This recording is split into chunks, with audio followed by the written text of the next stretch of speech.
Cerita sahurku pagi ini, drama ya, pagi-pagi dibangunin Bu Uwi miss call bolak-balik karena HP-ku aku silent makanya aku nggak denger, sorry Bu Uwi. Dan akhirnya aku dibangunin sama Mbak Puji, bangun hampir setengah lima, langsung cus karena aku mau goreng nasi tiwul. Kemarin libur ada nasi tiwul sisa, akhirnya aku bawa pulang, terus aku mau bikin nasi tiwul untuk sahur pagi ini.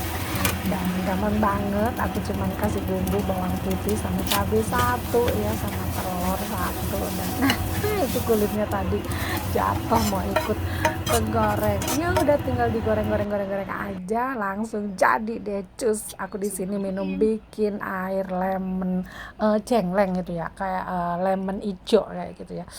Langsung aja karena imsak itu udah hampir mendekati imsak ya, langsung up. Alhamdulillah, selamat menjalankan ibadah puasa.